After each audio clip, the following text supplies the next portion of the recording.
साहेब, आपण विधानसभेच्या निवडणुकीचे मुख्य अधिकारी आहेत. लोकशाहीच्या घटनेप्रमाणे आपल्याला निवडणूक मुख्य अधिकारी केलेला आहे. लोकशाहीच्या माध्यमातून निवडणूक व्हावी अशी प्रामाणिक आणि आम्ही सातत्याने प्रशासनाला सहकार्य करतो. गेल्या काही महिन्यापासून ज्या घटना घडत आहेत त्या घटना इतक्या चुकीच्या व्हायला लागलेल्या आहेत की आमच्याकडं ही निवडणूक लोकशाही होणार का नाही याची शंका यायला लागली. ते निवडणुकीच्या संदर्भामध्ये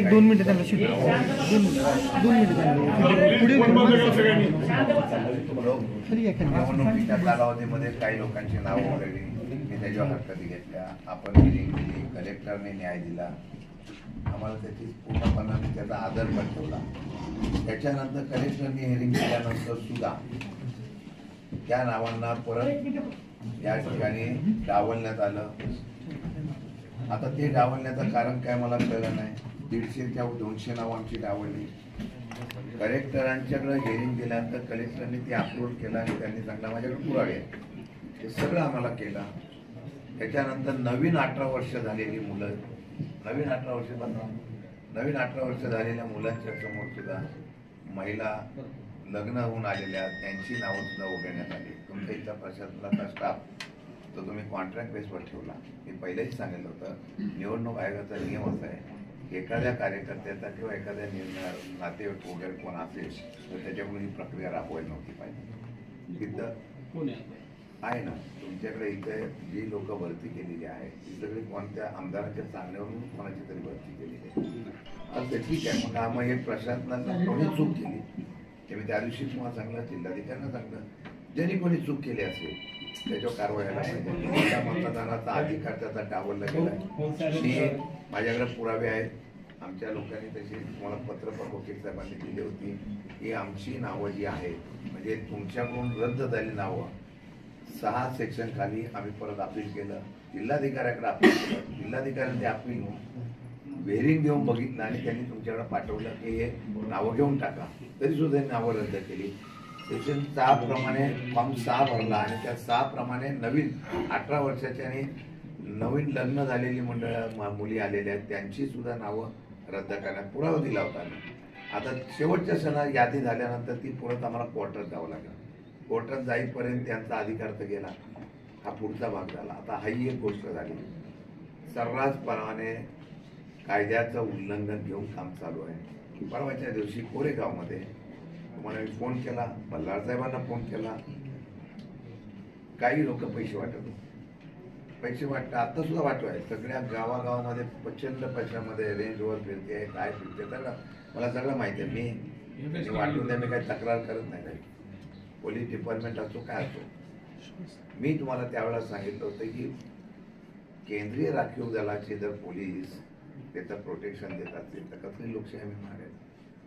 तुम्हाला फोन केला, बल्लाळ साहेबांना फोन केला, ते बोलले मी लगेच पाठवतो. तुम्ही जरा चौकशी करायला पाहिजे होती. मग काय झालं तिथं? डॉक्टर बोलायत का?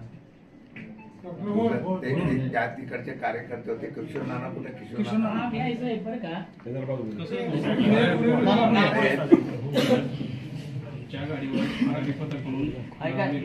बारावी पथक होतं साहेब. आपलं बोलणं झाल्यानंतर मी आणि अण्णा बर्गे दोघं आम्ही डॉक्टरांच्या तिथं गेलो.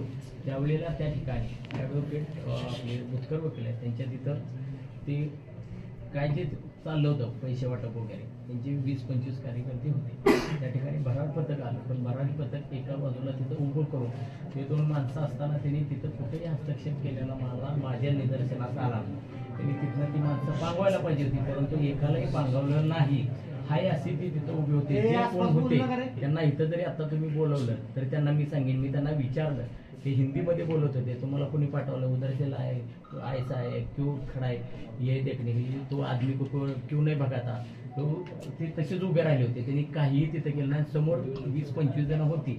मी स्वतः तिथं गेलो होतो. साहेबांचं माझं बोलणंही झालं. ही गोष्ट रात्रीच्या 1:30च्या दरम्यानची गोष्ट होती. कुठंही तिथं कुणीही परत भरारी पथकाच्या तिथं आलं नाही. आणि तिथं त्यांनी कुठेही हस्तक्षेप केला नाही, ते फक्त नुसते असे राहिले होते उभे. तेव्हा आता दुसरा आजचा एक सिरियस विषय परत आलो. 300-350 लोकांना नोटीस काढली आणि त्यांना तडीपारी काढलेली आहे. तडीपारी काढण्याच्या बाबतीमध्ये जो निर्णय घेतलाय मनाई आदेश काय असेल ते ऐका जरा 2 मिनिट. आता यामध्ये ज्यांनी काढली आमचं म्हणणं त्याच्यावर कारवाई झाली पाहिजे.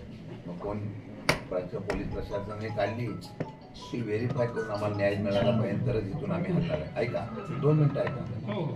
त्यामध्ये ज्या लोकांनी एकही केस नाही, एकही अर्धी केस नाही, त्यांची नाव आहे, त्यांची नाव आहे. म्हणजे त्यांनी कधी काय बोलतात ते, मी गावात गेलो, गावामध्ये जाऊन मला माणसं म्हणायला गाव त्यांचं कधी नाव नाही, त्यांना नोटीस. दंडेश्वरला काम करतो बोलत अशी 5 ते 10 नाव आहेत. नुसती सुरुवात आहे. मला तक्रारी आलेली त्यांच्यावर केस नसताना त्यांना गुन्हे दाखल केले.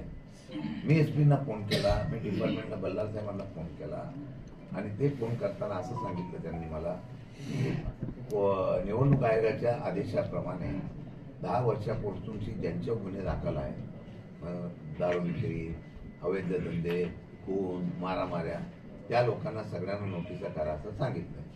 माझं म्हणणं आहे पोलिसांनी इथं डायरी मागवावी, 10 वर्षाची यादी इथं ठेवावी, त्यामध्ये कोणाकोणावर गुन्हे आहेत ते घ्यावे आणि त्यातले किती लोकांना नोटिसा काढल्या, सगळ्यांना काढल्या का कोणा आमदारांच्या फोनवरून काही लोकांना काढल्या नाही का जाणीवपूर्वक फक्त राष्ट्रवादीचे कार्यकर्ते आहेत म्हणून त्याच्यावर काढल्या. मग त्यामध्ये चूक झाली असेल तर तुम्ही काय न्याय देणार एवढं आम्हाला सांगा, नाही तर निवडणुका घेऊ नका. 2 मिनिटं ऐका, आमचं पूर्ण होऊन देतो, नाही तर निवडणुका घेऊ नका. तुम्हाला तशी निवडणूक घ्यायची असेल तर आमची तयारी आहे.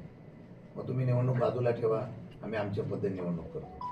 तुम्ही फक्त त्यामध्ये मग आम्हाला फक्त कारवाई करू नका. त्यांची इच्छा असेल तर आम्ही त्या पद्धतीने निवडणूक करतो. दमबाजी करायची तर दमबाजीने करतो. साहेब अन्याय असा आहे, मी फार गांभीर्याने बोलतो, मी तुम्हाला नावं देतो की ती जर अशा प्रकारचा नियम जर माझ्या लोकांना असेल तर त्या लोकांना बाकीच्या लोकांना नोटिसा पोलिसांनी का काढल्या नाही त्याचा खुलासा झाला पाहिजे. मी नावं देतो, तुम्ही म्हणला तर मी नाव पण देईन. आता तिसरी गोष्ट अशी आहे, 70 वर्षाच्या मुलाला माणसाला कौटुंबिक वाद आहे. आपला नियम काय म्हणतो, पहिला नोटीस द्यायला पाहिजे. तडीपारी करायची असेल नियमाची नोटीस द्यायला पाहिजे ना. नोटीस नाही, काय नाही, डायरेक्ट यादी आणली काढली. 300 लोक बोला. आता 2 मिनिटं साहेब मी बोलतो, ओके नाही. त्याच्यामध्ये तडीपाराचा कायदा आहे तो मुंबई पोलीस ऍक्ट 56 नुसार तुम्हाला काय तडीपार हा एक्स्ट्रीम स्टेपला घ्यायची गोष्ट. एक्स्ट्रीम स्टेप म्हणजे आता मी आपल्याला थोडासा कायदा समजून की त्याच्यामध्ये 302चा गुन्हा आहे, रेपचा गुन्हा आहे, त्याच्यावर 3 केसेसमध्ये तो कन्व्हिक्ट झालाय किंवा केसेसमध्ये कन्व्हिक्ट नाही झाला पण तो इतका नॉटरियस आहे, इतका समाजाला त्रासदायक आहे की एका व्यक्तीला मारण्याची शक्यता, प्रॉपर्टी डॅमेज करायची शक्यता आहे. 350 लोक तुम्ही जेव्हा बाजूला काढता तेव्हा सुप्रीम कोर्टाने आणि बॉम्बे हायकोर्टने गाईडलाईन्स दिल्या. ते पहिले गाईडलाईन त्यातली अशी आहे, त्यातली सगळ्यात महत्वाची की त्याला नोटीस काढून त्याचे एक्सप्लेनेशन घ्यायचं. आपण त्याचं एक्सप्लेनेशन घेतलं का हा पहिला मुद्दा. ह्या 350 आता मी जे वाचतोय त्यातलं शेवटचं वाक्य तुम्ही डायरेक्ट काय म्हणताय की कोरेगाव तालुक्यामध्ये प्रवेश करण्यास फौजदारी प्रक्रिया संहिता 163(2) मुळात चुकलाय, सक्त मनाई करण्यात येत आहे असं तुम्ही म्हणताय. आता यावर जर तुम्ही यांच्या विरुद्ध 2 मिनिटं मला जरा संपू देतो, यांच्या विरुद्ध कुठलाही गुन्हा सिद्ध व्हावा लागतो पहिली गोष्ट. त्यानंतर दुसरे जे गुन्हे दाखल आहेत त्याच्यामध्ये बेल जम्प आउट केलाय का, बेलमध्ये होता आणि त्याच्या तक्रारी पोलिसांनी त्या साहेबांनी कुठे दिल्यात का, यांनी बेलच्या कंडिशन फाऊल केल्या, बेलच्या कंडिशन पाळल्या नाही असं काय झालंय का, त्या गुन्हे झालेत का, त्याची चार्जशीट जोडलीत का, त्या गुन्ह्याचं सगळं आपण काय बघितलं साहेब त्यातलं. मला प्रत्येक फाईल आपली दाखवा आणि त्याच्यामध्ये एक नॅचरल जस्टिस नावाचा प्रकार असतो. तो नॅचरल जस्टिस हा असतो तो की त्या माणसाला ज्याला तुम्ही म्हणणार आहे की त्याला तुम्ही तडीपार करणार आहे, आज साहेब 2 गोष्टी त्याच्यावर मोठा अन्याय करताय. कॉन्स्टिट्यूशन नुसार 21 कॉन्स्टिट्यूशन सेक्शन 21 जो आहे त्या 21 नुसार काय आहे साहेब की त्याचा जो अधिकार आहे त्याच्यावर तुम्ही बंधन आणू शकत नाही 21 नुसार. तो या भारताचा नागरिक आहे, त्याला तुम्ही या 20 तारखेला इलेक्शन मध्ये येऊन देत नाही. म्हणजे बाहेर द्यायचं म्हणजे काय करायचं त्यानं? 20 तारखेला वोट नाही कास्ट करायचं त्यानं. वोट कास्ट करायचा त्याचा अधिकार तुम्ही हरवून घेत नाही. पण दुसरं त्याला प्रचार करायचा, एक त्याला कुठल्या तरी एक पक्ष त्याला पकडायचे. आपण नाही म्हणू शकत त्या 2 दिवसात तू प्रचार नाही करायचा बाबा, का तर तुझ्यावर कुठला तरी मटक्याचा गुन्हा दाखल आहे, तुझ्यावर काहीतरी 324चा गुन्हा दाखल आहे. तोही साहेब किती वर्षातले ते बघावं लागतं, त्याला एक स्पॅन आहे, पिरियड आहे, तो कायद्यानं आखून दिलेला आहे. याच्यातल्या कुठल्या गोष्टीचं आपण पालन केलं, आपण सांगावं त्याच्यात की याच्यातलं यांचं एक्सप्लेनेशन आपण घेतलं. त्या एक्सप्लेनेशन मध्ये 2 आहेत गोष्टी. आज थांबा 2 मिनिटं, माझा कायदा मी आपल्याला समजून सांगतो. तो जो तडीपारीचा कायदा आपल्याला समजून सांगतो, त्या तडीपारीच्या कायद्यामध्ये असे साक्षी आहेत. 2 मिनिटं साहेब, मला लेट मी फिनिश. त्या तडीपारीच्या कायद्यामध्ये सगळ्यात महत्वाचा भाग असा, तो काही गुन्हेगार इतके वाईट असतात ना साहेब की त्याच्या विरुद्ध समाजातली काही घटकच पुढे येत नाही साक्ष द्यायला. त्यांच्या आपण घ्यायचे असतात साहेब, आपण ते गुप्त ठेवायचे असतात. घेतले का आपण, इकडं आहे तो विषय, आपल्याकडे काय हे करायचं, घेतले का आपण ते, त्या जे विटनेस समोर येतात त्यांची आयडेंटिटी रिव्हील करायची गरज नाही. पण ते मुळात ते प्रोसिजर फॉलो केली का? एखादा मटक्याचा, एखादा 324चा, 323चा आपल्याला वाटलं की यादी काढायची 350ची, ते एका ठराविक पक्षाचे म्हणून तुम्ही जर त्यांना काढत असाल, साहेबांनी बाकीचे मुद्दे घेतले, तर हे साहेब अत्यंत चुकीचं आहे. या सगळ्याचं एक्सप्लेनेशन आज ना उद्या कोर्टात द्यावं लागणार. याचं सगळ्यात महत्वाचं कारण सांगतोय की तुम्ही त्यांना वोटिंगचा अधिकार हा जो आम्हाला 20 तारखेला वापरायचा आहे तो काढून घेण्याचा अधिकार आपल्या कुणालाही नाही, शासकीय यंत्रणेला नाहीये. आणि आपण बोला, मी त्याच्यानंतर बोलतो, पण आपलं काय उत्तर येतं बघूया. बोला साहेब. आता सगळ्यात पहिले आपण जे म्हटलं की तडीपारी ही प्रतिबंधात्मक ऐकून घ्या. आता ही आणि आपलं जे म्हणणं आहे की त्याचं वोटिंग राईट, त्याचा आदेशात वाचा, वोटिंग राईट त्याचा आपण बाधित त्याला वोटिंग राईट ठेवलेला आहे, तो येऊन करू शकतो. राईट तुम्ही म्हणतात की प्रचार करत त्याचा प्रचार करण्याचा किंवा हे करण्याचा राईट आहे. तर आपण 19 तारीख जो ऑलरेडी प्रचार संपलेला आहे, आज संपलेला आहे प्रचाराचा कालावधी, त्याच्यानंतरचा हे केलेलं आहे. आणि ही जी यादी आलेली आहे ही प्रत्येक याच्यानुसार ST ऑफिसवरनंच याद्या आलेल्या आहे, सगळ्या याद्या आलेल्या आहे. या प्रत्येक पोलीस स्टेशन निहाय याद्या आलेल्या आहे. असं नाही का आम्ही कोणाला, त्याच्यात सगळं गुन्हा कधी हे केलेलं आहे, त्या गुन्हा नंबर, इयर नंबरनुसार याद्या आलेल्या आहेत. त्याच्या मी आपल्याला प्रती देतो. नको प्रति सगळं मॅनेज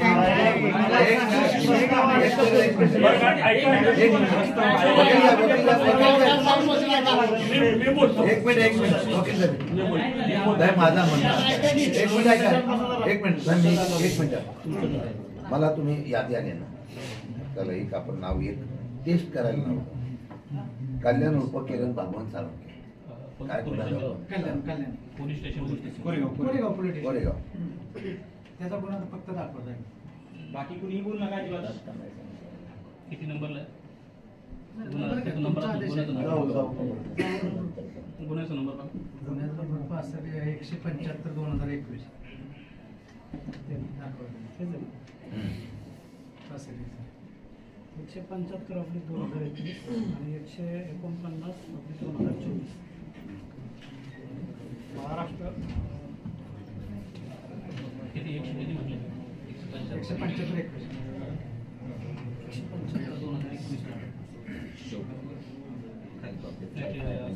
मिक्स आहे.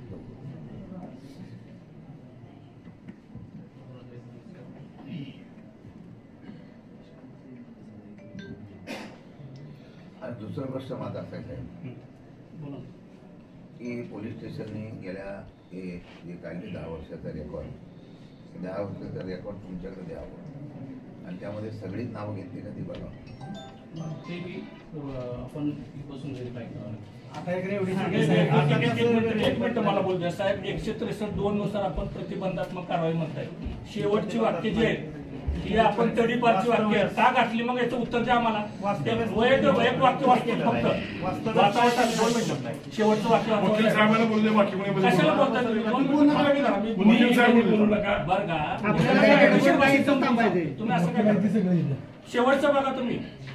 हे तडीपाराची नोटीस आहे साहेब. आपल्याला माहित नसेल तर ते जे सेक्शन बघा. फक्त मनाई केली, फक्त त्या एरियात यायला मनाई केली. हा मग त्यालाच तडीपार म्हणतात. बघा, तडीपार हा वर्ष 2 वर्ष मोठ्या कालावधीसाठी एक तास हे आयुष्यभर झालं ना. काय नाही. त्याच्यात तर तुम्ही आयुष्यभर झालं ना साहेब, साहेब. ऐका तुम्ही ऐका तुम्ही काय केलं. तुम्ही हे पत्र काढताना तुम्ही काय केलंय. दिनांक 19/11/2024 रोजी, दिनांक 20/11/2024 रोजी टीव्ही साठी. मध्ये 21/22 सोडला. मग दिनांक 23/11/2024 रोजी मतदानाचा हक्क वगळून कोरेगाव तालुक्यात फिरण्यासागर वास्तव्य जाण्यास कोरेगाव तालुक्यात प्रवेश करण्यास फौजदारी प्रक्रिया सहित 1963(2) अन्वये सक्त मनाईत करण्यात येत आहे. प्रवेश करण्यास म्हणजे काय? यायचंच नाही साहेब. संपूर्ण आपल्याकडं एरियात. ऐका आपल्याकडं तुम्हाला अधिकार आहे. किंवा आपल्याला प्रतिबंध कारवाई करायची सलग 5 दिवस 6 दिवस 2 दिवस आणि आम्हाला ज्या दिवशी त्रास आहे म्हणजे पोलिसांच्या रिपोर्टनुसार जेव्हा वरून आयोगाने ज्यावेळेस मिटिंग घेतली त्यावेळेस 10 वर्षाचा जो क्रायटेरिया लावला तर त्याच्यामुळे आम्हाला या दिवशी हे पाहिजे. त्रास म्हणजे काय आम्ही काय ज्या माणसाला खून केला गेला त्या डोळ्यात त्याला नोटीस गेलं नाही साहेब आणि माझ्यावर गुन्हाच कधी दाखल नाही. तुम्हाला ते आता प्रश्न साहेब असा आहे, तुम्हाला हा अधिकार आहे का? नीट मी पोलीस स्टेशन आणि प्रशासन यांना जबाबदारीने प्रश्न विचारतोय की यांना तुम्ही मतदान प्रचार करण्यापासून त्यांच्या घरात जाण्यापासून त्यांना लाईव्हलीहूड आहे. ह्या लोकांनी हातावरची पोट आहेत ते त्यांना बाजूला ठेवण्याचा आपल्याला अधिकार आहे का? जर 163(2) नुसार मग साहेब वाक्य का वापरली या वाक्याचं फक्त मला उत्तर द्यावं. कोरेगाव तालुक्यामध्ये प्रवेश करण्यास हे गुन्हेगार आहेत. ह्यांनी दादा मर्डर केलेत. हा जर एखाद्या पक्षाचा कार्यकर्ता आहे नाही तुम्ही लिहिलं नाही साहेब. हे वाक्य नाही काय? हे वाक्य नाही आहे. तसं नाही बघा. एक तर मतदानाचा अधिकार आहे. तुम्ही मी पुन्हा म्हणजे मतदानाचा अधिकार समजा आला आणि तुम्ही त्याला आत टाकला तर काय करायचं? कारण तुम्ही इथं खालचं वाक्य कोरेगाव तालुक्यात यायचं नाही. कसं मतदान करायचं त्यानं? दुसरा असेल कशाला म्हणायचं? तारखेला त्याला मुक्कामी नाही राहायचं कोरेगावात. हा झाली तडीपारीच झाली की त्यानं समजा तो मुंबईला गेला त्यानं काय करायचं? 5 वाजेपर्यंत गडबड करायची. तर ती तडीपारीच झाली साहेब. ही तडीपार ती पण बरं सगळ्यात साहेब बरं सांगू का? हा कालबाह्य कायदा आहे. हा जुलै 2024 ला संपलाय. तुम्ही कसं काय हा कालबाह्य कायदा काढल्या? तर ह्या कायद्या पोलिसांनी मानायच्याच नाहीयेत. साहेब मी तुम्हाला सांगतो तो कायदा कालबाह्य आहे. जुलै 2024 ला संपलाय. यांची अंमलबजावणी तुम्हाला करता येणार नाही. टेक्निकल मिस्टेक करता येणार नाही. टेक्निकल मिस्टेक नाही म्हणता येणार याला. कशी म्हणणार टेक्निकल मिस्टेक साहेबाला? ही टेक्निकल मिस्टेक नाहीये. हे कायदा चुकीचा आहे. पोलिसांना याच्यावर अंमलबजावणी करता येणार नाही. हे मी खबरदारीने सांगतोय. आता तुम्हाला सांगतो हा सगळा आदेश तुम्ही तातडीनं माघारी घ्यावा लागेल टेक्निकल कारणावर. नुसतं टेक्निकल नाही तडीपार लिहिलंय तुम्ही त्यामुळे घ्यावं लागेल. घ्यायचं नाही. आयपीसी बंद झाला ना. आता 302 आपण 100 लावतो ना. 302चा आता BNS 100 लावतो. कायदा बदलला का नाही? कसं हे चालत सांगा बरं. त्याची अंमलबजावणी करता येईल का आपल्याला? करता येणार नाही साहेब. BNS कायदा बंद झालेला आहे. तो आयपीसी बंद झालाय आणि त्यामुळे प्रतिबंधात्मक जे आहे ना त्याचं वर्डिंग टाका साहेब. त्याच्यामध्ये तुम्हाला कोरेगाव तालुक्यात येऊ नये असा शब्द टाकता येत नाही. आयपीसी काढून आत्ता बघा. आयपीसी बघा नाही आयपीसी अगदी त्यांच्या माहितीसाठी आयपीसी काढावंच आहे. काढावं असे 3 दिवस 4 दिवस काढता येतात का? काय करता येत हो साहेब? काय करता येणार नाही. दुरुस्त करायचं नाही विषय. हे आदेश आहेत सगळे माघारी साहेब. एक तुमचं म्हणणं एका लेखी द्यावा मला. हो साहेब एक मिनिट. मी जे आदेश काढला ना मी आणि पोलीस प्रशासनाने आदेश काढला ते पाहिजे. लेखी द्या. आम्हाला एक मिनिट बाकी काय बोलत नाही. अरे एक मिनिट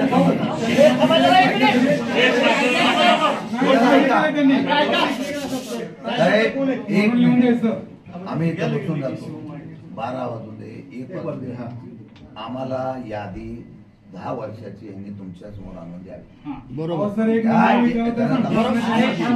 या यादीमध्ये अट्टल गुन्हेगारांची नावं नाही. या यादीमध्ये ज्यांचा काही गुन्ह्याशी संबंध नाही त्यांची नावं टाकली आणि बजून राष्ट्रवादीचा जेवढा कार्यकर्ता आहे तेवढा बाहेर काढलाय. हे मी जबाबदारीने बोलतोय. आणि हे जर राष्ट्रवादीच्या असली राजकारणाची निवडणुकीची रणनीती असेल तर काय लोकशाहीला करायचंय. आमचा प्रमुख कार्यकर्ता गावाच्या बाहेर काढायचा आणि तो यायचा 23 तारखेला आणि यांची लोक गुंडागिरी करत आतमध्ये फिरायची. हा कुठला निर्णय आहे. मग तुम्ही काढा ना त्यांची. ज्या लोकांनी तुम्ही मग जर उभं केला असेल तर इथल्या आता तुम्ही निवडणूक अधिकारी कारवाई केली पाहिजे. दुसरी गोष्ट आपल्या एसपी साहेबांकडे जी यादी आली सगळ्यांच्या याद्या प्रस्ताव आले एन्शोर करा. साहेब तेवढा मी काय म्हणतो एवढं बघा हे खालची वाक्य काढून टाका साहेब. आपल्याला हा तुम्ही कोरेगाव तालुक्यात प्रवेश करणार बंद याला एकच शब्द आहे. याला म्हणतात एक्सटर्नमेंट किंवा तडीपार. दुसरा आपण वरती सेक्शन 1 लिहायचा आणि खाली तडीपारचं वाक्य लिहायचं. मग त्यांनी यायचं का साहेब. त्यांनी यायचं का. आता जर ही नोटीस गेली माझ्या कार्यकर्त्यांनी यायचं नाही आता कोरेगाव तालुक्यात. काय यावं तुमच्या भीतीनं सांगा बरं सर. त्याच्या जर फ्री मुवमेंटला तुम्ही विनाकारण जर त्याला अडवत असाल तर साहेब you are also liable for prosecution. त्याचा आम्ही नाही थांबणार. मग त्याचं कारण असं आहे की तुम्ही त्याचा जो कॉन्स्टिट्यूशन दिला अधिकार आहे तो काढून घेताय. तो अधिकार आपल्याला नाहीये साहेब. याच्यामध्ये अजिबात नाहीये. तुम्ही त्याची फ्री मुवमेंट आहे ना थांबवताय आणि सेक्शन 1 लिहिताय. खाली तडीपारचं वाक्य का लिहिलं साहेब याचं उत्तर द्या मला. बघा तुम्ही पुन्हा गैरसमज कसा तडीपारा कुठे लिहिलेलं काय प्रवेश बंद तुम्ही स्वतःच्या याच्यानुसार इंटरप्रिटेशन करता. तुम्हाला हवं तसं त्याला आम्ही ठीक आहे टिकप्रवाह साहेब आमचं काय म्हणणं नाही. टिकप्रवाह जो बीएनएस लिहायला पाहिजे होता तिथे फौजदारी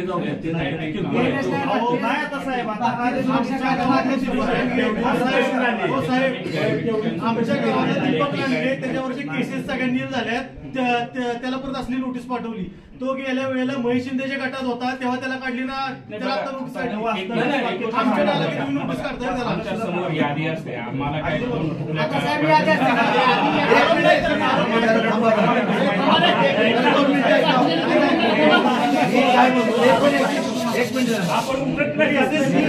एक मिनिट तुमचा दोष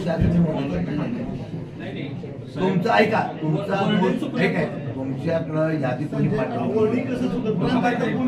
जरा 2 मिनिटं ऐकणार आहे. तुमच्याकडे यादी कोणी पाठवली. महेश शिंदे नाही यांनी यादी पाठवली. त्याची चौकशी करते. आम्ही किती वेळा माघार घ्यायची. 1 वेळा 2 वेळा. तुमचा दोष नाही. कारण तुमच्याकडे यादी आली तुम्ही आपलं ऑर्डर काढली. तुम्ही कलम वाचलं नाही हा तुमचा दोष नाही. तयार करून दिली कोणी त्यांनी दिली. त्याच्यावर तुम्ही बरं तुम्ही केली. आता आमचं म्हणणं काय आम्हाला इम्पार्शिबल न्याय पाहिजे. तुम्ही 300 नाही 500 1000 नाही 1 लाख लोकांना काढा नव्हते. आमचं एवढंच म्हणणं आहे ती काढताना पोलीस डिपार्टमेंटने पार्शिबल केली का इम्पार्शिबल केली आम्हाला खुलासा होऊन द्या. आम्ही उठून आपण ते सगळे एकदा ते 5-6 PDF आहे तुमच्याकडे लेखी आलेला नावं देऊ मी. कोणाकोणा थोडीफार काढली नाही.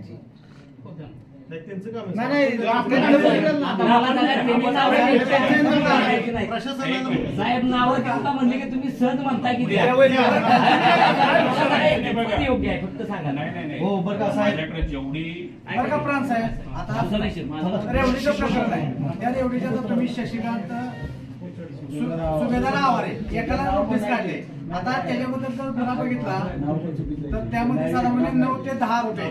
त्यात 9 आरोपी आम्ही CS ला बघितलं त्यामध्ये 9 आरोपी आहेत. त्यातल्या एकाच आरोपीला फक्त तुम्ही नोटीस काढली. साहेब बरं का साहेब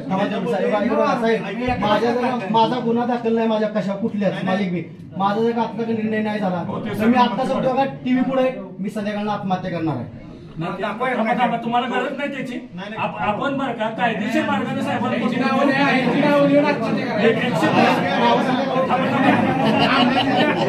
कामगारांची नाव लिहा. 1-2 मिनिटं बरं का साहेब. 163(2) आपला ह्याच्यावर काढून बघा. CRPC बघा. साहेब एक मिनिट हो साहेब, हो वकील साहेब, हो वकील साहेब, हो वकील साहेब एक मिनिट, वकील साहेब एक मिनिट. ह्या माणसाचं नाव नसताना पोलीस प्रशासनानं नाव का दिलं? त्याच्यावर या माणसावर एकही गुन्हा नाही तरी या माणसाचं नाव कसं आलं? त्या कुठल्या याच्या बरोबर यांचं नाव घेतलं?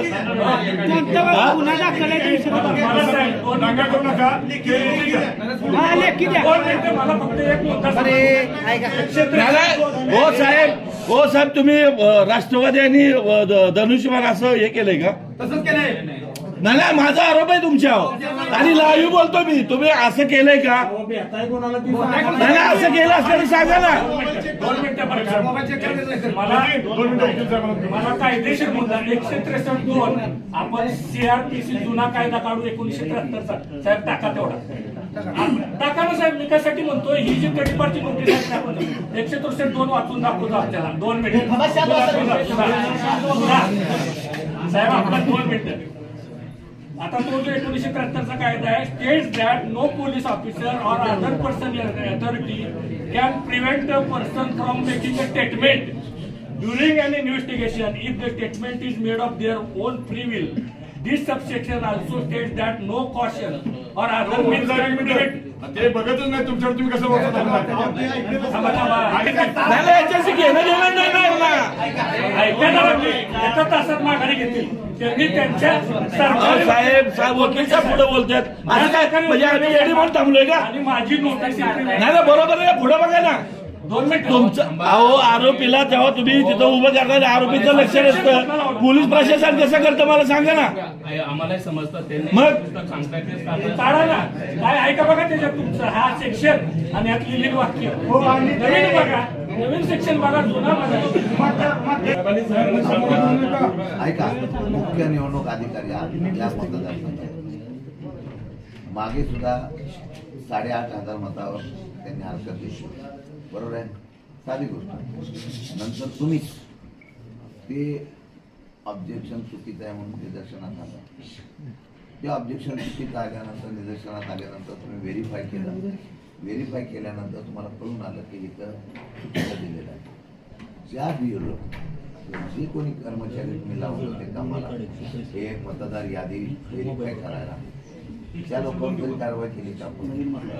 सांगतो त्याच्यात जे ज्यांनी आक्षेप घेतले होते तर त्याच्यात आम्ही विधी अधिकारी मार्गदर्शन मागितलंय की त्याच्यात सगळ्या समजा त्यांचे 7,000 चुकीचे जे होतं ऍप्लिकेशन ते चुकीचं असेल किंवा सिद्ध झालं नाही त्याच्यात सगळ्यांनी इंडिव्हिज्युअली केसेस टाकायच्या की एका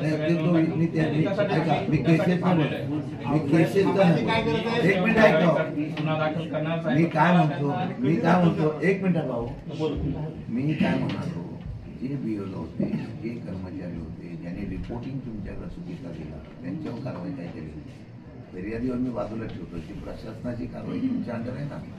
तुम्हीच आदेश करता व्हेरिफिकेशन करायला जावं. ते बीओलो आमदारांच्या प्रेशरखाली ते बीओलो आणि तिथले चौकशी अधिकारी कसे रिपोर्ट देत होते हे धाडस वाढत चाललंय. हे निवडणुकीला आहे ना, कोण माझ्या बापाचं काय करत नाही, मी यांचा बाप आहे म्हणून दाखवतो. त्याचे वागतुळ दाखवलं ना. SP DYP वगैरे सगळ्यांना. आत्ता मगाशी एका गावामध्ये नाव सांगत नाही त्या लोकांना बोलवलं तेव्हा काय बोलत होता अधिकाऱ्यांबद्दल मला माहिती आहे. त्यांनी येऊन सांगितलं मला. मी सगळ्यांना मॅरेज केलेलं आहे, मी बघतो 150 मुडदे पाडतो. ही अशी भाषा कशी भीती राहिलो त्यांना? बीओलो जर तुमचा त्याला तुम्ही एक साधी नोटीस नाही पाठवली की तू व्हेरिफिकेशन करताना का चुकला, तू नाव का रद्द केलं, एक नोटीस त्याला तरी पाठवा. म्हणजे कर्मचारी अधिकारी शिस्त लागली असते ना, शिस्त लागली असती. आणि पोलिसांना आम्ही 10 वेळा सांगितलं हे पार्शिबल झालेलं आहे, हे पार्शिबल झालेलं आहे. हे जाणीवपूर्वक ठरवून हे आमच्या कार्यकर्त्यांना म्हणतात. आता अरुण माने उदाहरण घेतो, चला नाव घेतो, अरुण माने ठीक आहे, वाद धरून त्यांचा गावातला होता म्हणून झाला, पण त्यांनी एखाद्या गुन्ह्यामध्ये त्याचं नाव आलं मग तो गुन्हेगार झाला.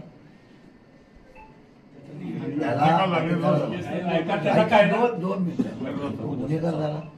नावं पोलिसांनी बघताना सुद्धा कोण अट्टल गुन्हेगार, पोलिसांना सगळ्यांच्या जन्मकुंडल्या माहिती, जन्मकुंडल्या कोण अट्टल आहे, कोण नाही.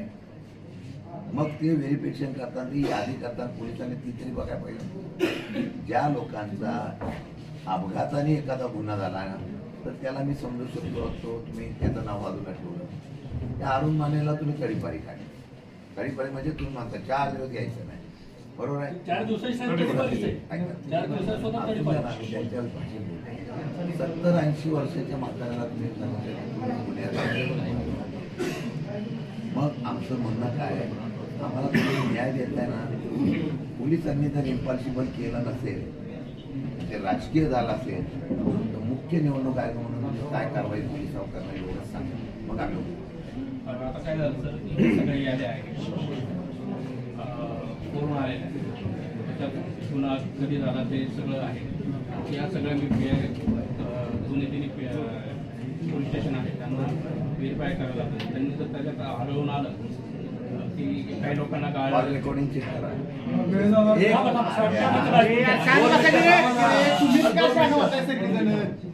शशिकांत शिंदेचे कॉल रेकॉर्डिंग करा चेक आणि महेश शिंदेचे करा. कोणी कोणाला कॉल रेकॉर्डिंग चेक करायला तुम्हाला अधिकार घ्या, पोलिसांना अधिकार घ्या, त्यांना अधिकार आहे कोणताही चेक करा. कोणाला तडीपार करू नका, ही कारवाई करू नका म्हणून मी किती फोन केले आणि त्यांनी किती केले दाखवून द्या. हे प्री प्लॅनिंग जर करत असतात ना निवडणुकीच्या माध्यमातून, आमचा कार्यकर्ताच गावात राहायचा नाही. आता हा माणूस बोलला, त्या माणसाचं काय, हा कालपर्यंत इथं होता तोपर्यंत काय नव्हता. आता इथं पुढाकार घेऊन गावामध्ये पुढाकार घ्यायला लागला की त्याची नोटीस निघाली. एक उदाहरण देतो, ते आमचा शक्य एवढीच आहे, तुम्ही नियमाने केलं ना मान्य, नियमाने केलं असेल तर सगळ्याच्या सगळ्या पोलीस स्टेशननी या निकषामध्ये 10 वर्षामध्ये जेवढे गुन्हेगार आहेत त्या सगळ्यांना तुम्ही नोटिसा काढल्या नसाल तर त्या अधिकाऱ्याने पोलिसांवर कारवाई केली पाहिजे, त्याशिवाय आम्ही इकडून हलत नाही. आता आमच्या सहकार्याच्या एक मिनिट, पोलीस लोक बोलतात त्यांना तू आता काम कर म्हणून, मला विश्वास ठेवायचा. पल्हार साहेबांच्या समोर गांभीर्याने सांगतो मी, आत्ता सुद्धा चालू आहे खटावमध्ये आणि या परिसरामध्ये. हे तडीपारच्या नोटिसा काढल्या ना, त्यांना फोन करून काय सांगितलं मी तुमच्याकडे खाजगीत सांगतो. हे कुठला अन्याय, आणि तुम्ही कायद्याची भाषा आम्हाला सांगता आणि डिपार्टमेंटच सांगतोय तुला नोटीस घ्यायला ये, नाही तर तुझ्या कारवाई करतो, नाही तर तुला त्या पक्षाचा त्या आमदाराचा याचा प्रचार करावा लागेल. मी सर्व पोलीस डिपार्टमेंटला बोलत नाही, पण काही लोक या आहेत, तुम्ही त्याच्यावर कारवाई करायला पाहिजे. कशी निवडणूक पॉसिबल होणार आहे. एक मिनिट साहेब, आपण त्यांना बोलल्या आपण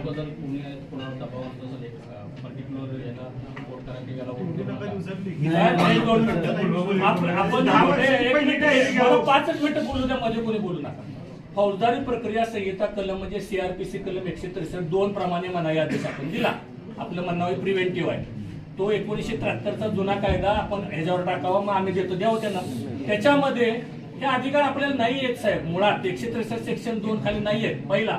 दुसरा भाग, त्या सेक्शन मध्ये तुम्ही कुठल्याही तालुक्याच्या हद्दीत फिरण्यास, अगर वास्तव्यास, त्याचप्रमाणे तालुक्यामध्ये प्रवेश करण्यास असं कुठंही वाक्य नाही. हे आम्हाला 163(2)चा आणि आपल्या खालच्या 2 वाक्याचा संबंध फक्त कायद्यात दाखवून द्या. नसेल तर मुकाटपणे सगळ्या नोटिसा मागे घ्या. दुसरा पर्याय नाही आपल्या पुढे, सगळ्यांच्या मागे यायला लागतील आपल्याला जर ते नसेल वाक्य त्याच्यात. तर फक्त 2 मिनिटं ते वाक्य फक्त कुठं आहे साहेब, ते वाक्य कशात आहे साहेब, मुंबई पोलीस ऍक्ट 1951च्या सेक्शन 56 मध्ये फक्त वाक्य आहे. त्यामध्ये 2 महिने 2 वर्ष किती वेळ टाका तुम्ही, 3 दिवस टाका. आपण सेक्शन टाकतोय दुसरा इतका. बरं साहेब, तुम्हाला आता यांचं उदाहरण सांगितलं, मर्डर केसचे 3 मध्ये ज्याला जामीन झाला, याचा बेल आउट झाला, ज्याचे निर्दोष झाले त्याला सुद्धा तुम्ही असा प्रतिबंधात्मक कारवाई करू शकत नाही. त्याच्या विरुद्ध तडीपारीची कोरेगाव तालुक्यात येऊ नको, अमुक दिवशी येऊ नको, तमुक दिवशी. मुळात आपण याचे बेसिक आता याच्यात नोटीस काढायच्या अगोदर एक्सप्लेनेशन घेतलं का? सगळ्यात महत्वाचा मुद्दा साहेब एक्सप्लेनेशन मागवा. एक्सप्लेनेशन असेल आणि मी एक्सप्लेनेशन बघितलं ते चुकीचं आहे असा चेहरा असला तर साहेब आपल्याला खाली अधिकार आहे सही करायचा. पहिल्यांदा नॅचरल जस्टिस नुसार किंवा कायद्यानुसार त्या नोटिसा काढल्या व्हेरीफाय करा, मग सगळ्यांना इश्यू नोटीस काढा. त्याचा सेक्शन नीट बघ, म्हणजे कारण ते पहिले एक्सप्लेनेशनच नाही घेतलं. कुठल्याही अधिकार कुठल्याही गुन्हेगार तुमच्या पद्धतीने जो आहे त्याला डायरेक्ट फाशी देता येत नाही साहेब. कसाबला सुद्धा आपण 2-2 वर्ष पोचलाय याच्यासाठी. का तर तो न्याय व्हावा लागतो, दिसावा लागतो. त्याच्या प्रोसिजर कुठलेही एक स्टेप घालता येत नाही. आपण 10 स्टेप घालून डायरेक्ट सांगताय तडीपार म्हणून. तडीपार शब्द आहे साहेब, हद्दपार म्हणजे तडीपार. अख्ख्या सातारा जिल्ह्यामध्ये सर्वेंद्र केले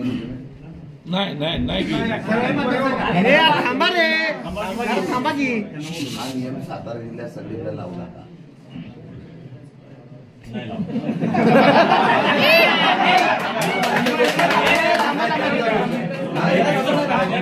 एक मिनिट नाही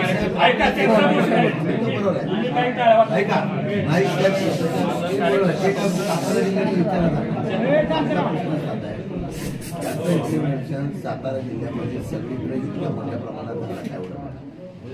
आज तुम्हाला सांगतो मी फार सिरियसनेस प्रामाणिकपणे सांगतो, लोकसभेला सुद्धा एवढी कारवाई झाली, विधानसभेच्या वेळेला जी कारवाई झाली झाली नाही. आमचं म्हणणं आहे याची चौकशी कल्पना ऑर्डर करतात.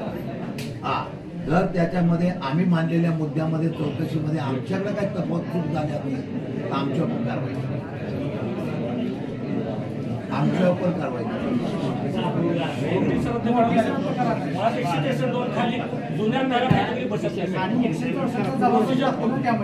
आणि त्या 2 साक्षीदारांचा 2 मिनिटं त्या 2 साक्षीदार आहेत त्याचं नाव गाव न तुम्ही आयडेंटिफाय करायचं नाही. आम्ही विचारायचं नाही.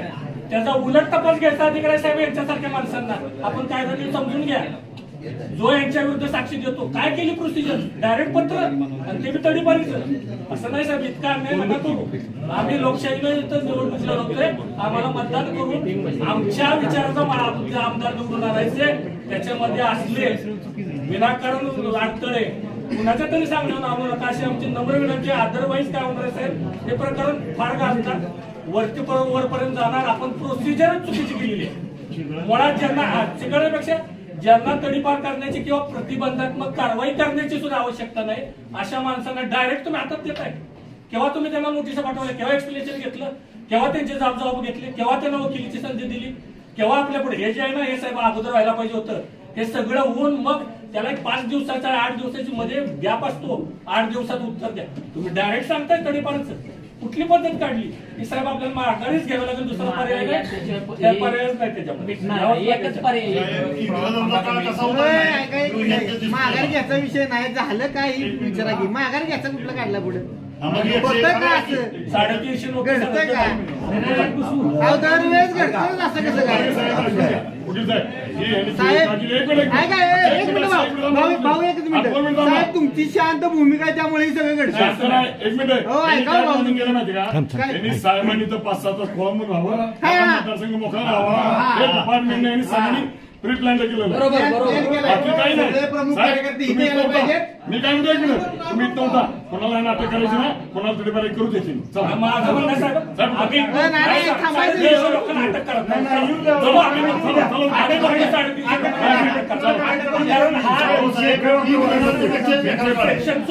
एक मिनिट यांचं जर प्रिटलँड चालू आहे साहेब वेळ आपला 3 तास वाया गेले नाही असा पण निरोप आणा. नाही साहेब तुम्हाला विनंती आहे की असा पण निरोप आणा. साहेब तुम्हीच कोरेगाव सोडा आम्हाला पोखरा सोडा असा पण निरोप द्या म्हणजे तुमचं चांग भलं होईल. कारवाई करायची ना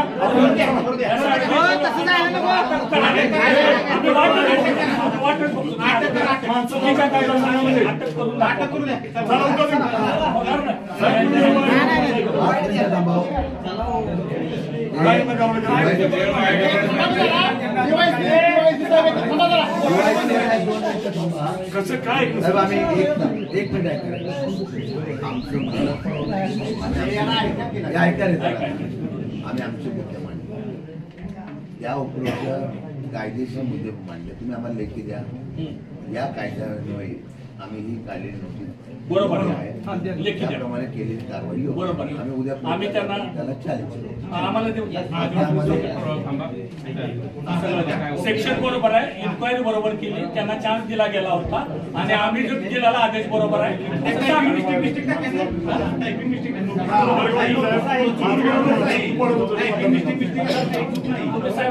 साहेब आपण आता मोठी साहेब ऐका एक मिनिट आहे, ऐका ना जरा 2 मिनिटं. माझं म्हणणं असं आहे की आम्ही आमचं तुम्हाला काय कारवाई करा. माझ्या एकही कार्यकर्त्याला अटक झाली या चुकीच्या नोटीसीने आम्ही सगळे येऊन इथं बसू. त्याने कायदा सुव्यवस्था बिघडली तर आमची जबाबदार राहणार नाही. तुम्ही या नोटिसा चुकीच्या पाठवल्या त्या रद्द कराव्या आणि तुम्हाला सगळ्या नोटिसा पाठवायच्या असतील तर जेवढे गुन्हेगार म्हणून तुम्हाला वाटतात त्या सगळ्यांना पाठवा. हे इम्पार्शिबल नाही, हे पॉलिटिकली आहे. फक्त आमचे कार्यकर्ते काम करू नये म्हणून यांना 3 दिवस बाहेर काढण्याचं हे षडयंत्र आहे आणि त्यामध्ये पोलीस डिपार्टमेंटपासून दुर्दैवाने तुमचं पण नाव आलेलं आहे. आम्हाला दुःखाने सांगावं लागतं. म्हणून एक सांगतो, आमच्या लोकांना अटक आम्ही कोण बाहेर जाणार नाही. अटक करायची तर 350 आम्ही आमची जेवढी लोक आहेत तेवढी एवढी पोलीस स्टेशन मध्ये बसतो. 3,500 लोक बसणार करणार नाही, आम्ही कोणी बाहेर जाणार नाही आणि आमच्याकडून लेखी देतो. आमच्या कोणाकडूनही कायदा सुव्यवस्था निर्माण होणार नाही याची जबाबदारी आम्ही घेऊ. पण ती कायदा सुव्यवस्था निर्माण करण्याच्या नावाखाली जर पॉलिटिकली हा ड्रामा चालला असेल तर या ठिकाणी आम्ही त्याचा निषेध करतो.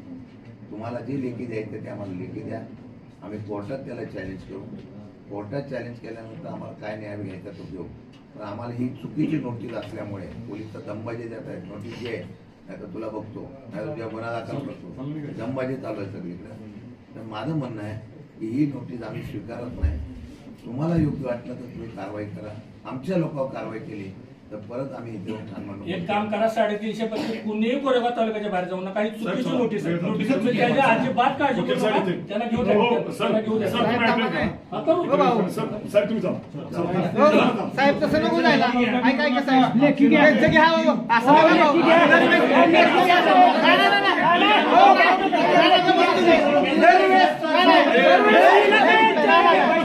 ऐका दरवेळेस हो एक मिनिट ऐका हो दरवेळेस आपण म्हणतो पुढे बघू पुढे बघू कोर्टात जायचं नाही करायचं. हे घडतंच कसं दरवेळेस घडतंच कसं.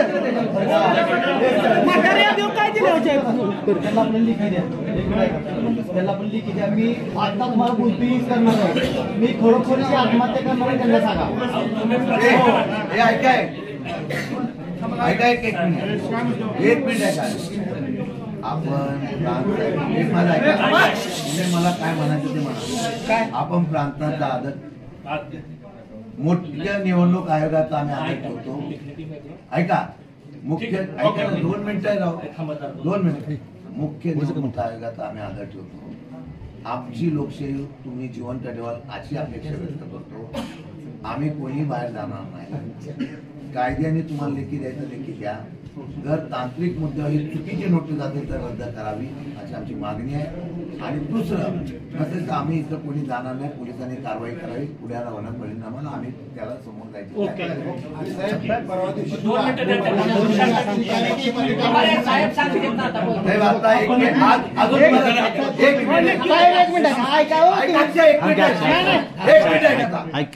आता इन ऍडव्हान्स जातो. इन ऍडव्हान्स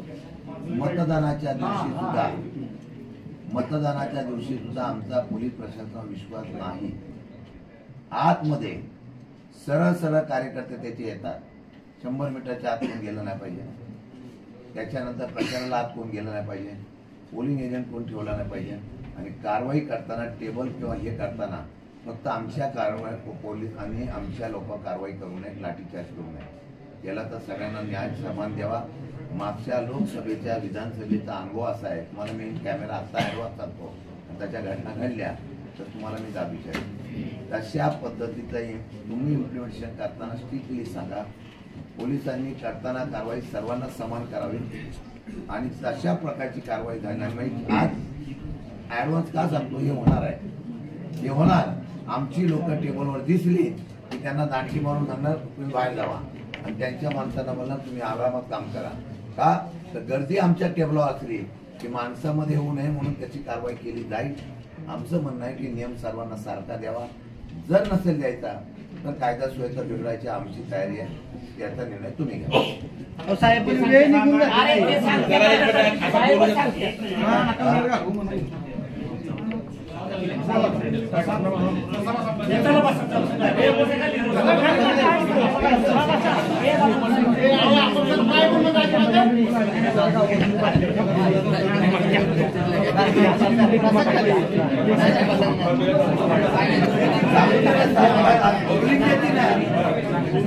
आदेश देऊ द्या ना. त्यांनी लेखी दिला तर उलट कोर्टात जाऊ. मी आदेश कोर्टात जाऊन शिकाय देतो. साहेब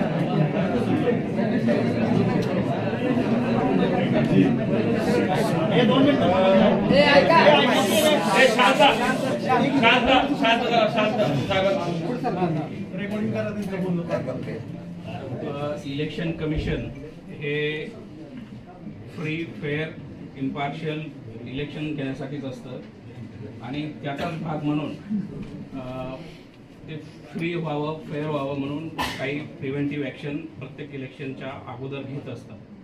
त्याच अनुषंगाने SP साहेबांनी काही याद्या प्रत्येक पोलीस स्टेशन न्याय दिल्या होत्या.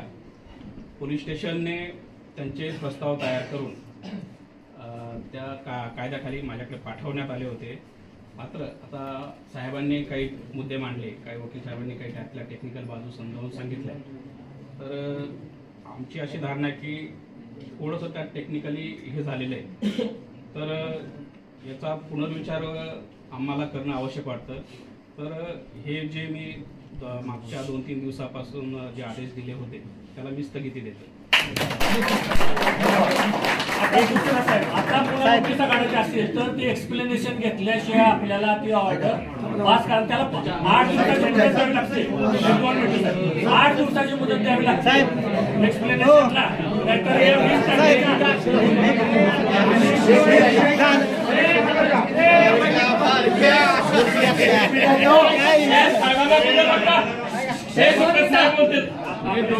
साहेब आम्ही तुमच्या कुठला दबाव टाकलेला नाही. आम्ही न्याय मागायला न्याय दिला आभार व्यक्त करतो. मगाशी वकील साहेबांनी सांगितलं परत काय नोटिसा काढायच्या आम्हाला आणि माझं म्हणणं असं आहे माझं म्हणणं असं आहे आमच्या कुठल्याही प्रकारची ज्या लोक आहेत त्याच्यातून म्हटलं आमच्या लोकांना कुठल्याही प्रकारचा अशा प्रकारचा एव्हिडन्स घडणार नाही याची मी दक्षता आहे. तुम्ही मला विश्वास टाकलेला आहे. आमच्या ज्या लोकांना नोटिसा टाकल्या त्या लोकांना स्पष्ट झाले त्याच्याप्रमाणे लोकांना करू आणि कायदा सुव्यवस्था राखण्याचा आम्ही प्रयत्न करू. तुम्ही न्याय दिल्याबद्दल आभार व्यक्त करतो.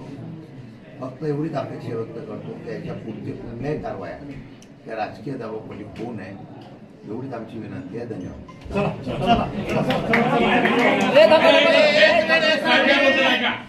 बोला साहेब. 2 मिनिटं.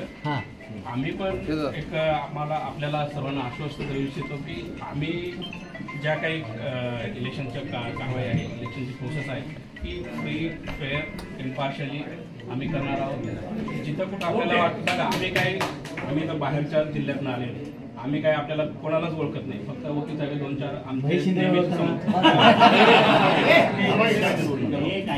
आम्ही काही कुणाला हे करत नाही. अधिकारी आम्ही काही कुणाला पर्सनली ओळखत नाही किंवा त्याच्यावर काय आपलंच आहे म्हणून आम्ही कारवाई केली. आम्हाला प्रोसेस आहे प्रस्ताव आम्ही पाहिलं आम्ही केलं पण त्याच्यात आम्हाला काही माझ्या आदेशात पण टेक्निकल बाबी राहिल्या आहेत. पण एवढं आहे की आम्ही कुणाच्या बाजूने होय साहेब ऐका की दरवेळेस असं काय घडते दरवेळेसच असं काय घडतं असं नाही साहेब. ह्यांचं म्हणणं काय येतंय साहेब तुमच्या थोडक्यात ह्यांचं म्हणणं काय येतंय की प्रत्येक वेळी ह्या साहेबांच्याच लोकांच्या असा अन्याय का होतोय असं यांचं म्हणणं आहे. संपूर्ण